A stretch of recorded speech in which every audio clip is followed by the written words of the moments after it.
Hi అండి, అందరూ బాగున్నారా? ఇవాళ అయితే అక్క వాళ్ళ ఇంటికి వచ్చి ఉలవలు చేస్తున్నాం అనమాట. ఉలవలు అయితే ముందుగా ఉడకపెట్టుకొని ఇలా పక్కకి పెట్టుకొని దాని తర్వాత ఒక కప్పు సైజ్ అంతా బాగా కరివేపాకు అనమాట. దాని తర్వాత గుండు ఎండుమిరపకాయలు అవే బాగుంటుంది అనమాట. నిమ్మకాయ సైజ్ అది చింతపండు కొంచెం ఉలవలు వచ్చి మిక్సీకి వేసుకోవాలి పేస్ట్ లాగా. అప్పుడే టేస్ట్ అనేది బాగుంటుందండి. కరివేపాకు కూడా ఎక్కువ వేసుకోవాలన్నమాట. ఇంకా చింతపండును కూడా ఇలా మొత్తం జ్యూస్ ఇట్లా బౌల్లోకి తీసి పెట్టుకోవాలన్నమాట. ఇంకా ఉలవలు అయితే చూడండి మిక్సీకి వేసేస్తామన్నమాట పేస్టు. అప్పుడే రసానికి కలిస్తే బాగుంటుందన్నమాట. ఇంకా ఉలవల వాటర్ అంతా ఈ చింతపండు బౌల్లోకి వేసుకొని ఈ పేస్ట్ కూడా మొత్తం ఈ చింతపండు వాటర్లోనే మొత్తం ఇలా కలుపుకొని బాగా ఉండలు లేకుండా బాగా కలుపుకోవాలన్నమాట.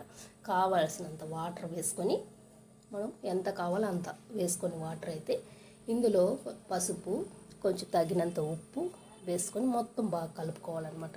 నేనైతే ఇందులో రసం పొడి కూడా వేస్తున్నానండి. ఇంకా రసం పొడి కూడా మొత్తం ఇలా కలుపుకొని రెడీమేడ్లోనే తెచ్చుకున్నాను అనమాట రసం పొడి. మీరు ఇంట్లో ఉండే రసం పొడి అయితే వేసుకోండి. ఇంకా స్టవ్ పైన ప్యాన్ పెట్టుకొని ఇలా ఆయిల్ వేసుకొని దాని తర్వాత ఎండుమిర్చి ఈ జీలకర్ర మిరియాలు ఇవన్నీ వేసుకొని కరివేపాకు అంతా మొత్తం వేయించుకొని తాలింపు మొత్తం పెట్టుకోవాలన్నమాట. కట్ చేసిన టమాటా ముక్కలు కూడా వేసుకొని బాగా వేయించుకొని ఇలా చేసి చూడండి ఒకసారి. నిజంగానే ఉలవల రసం చాలా బాగుంటుంది. ఇంకా ఉలవలు కూడా ఉడకబెట్టి ఉంటాయి కదా, అది సపరేట్గా అట్లా వేయచ్చు అనమాట. ఆ ఉలవల రసం వాటర్ ఉంది కదా, అదే అనమాట ఈ రసానికి నేను వాడింది. బాగుంటుందండి టేస్ట్గా. ఆ ఉలవలు కూడా మనకు కావాలంటే కూడా తాలింపు పెట్టుకొని కూడా తినచ్చు అనమాట. సూపర్గా ఉంటుంది. ఈవినింగ్ స్నాక్స్ లాగా తినేయచ్చు ఉలవల్ని. ఆ ఉలవల వాటరే కదా మనం రసానికి వేసుకున్నాము.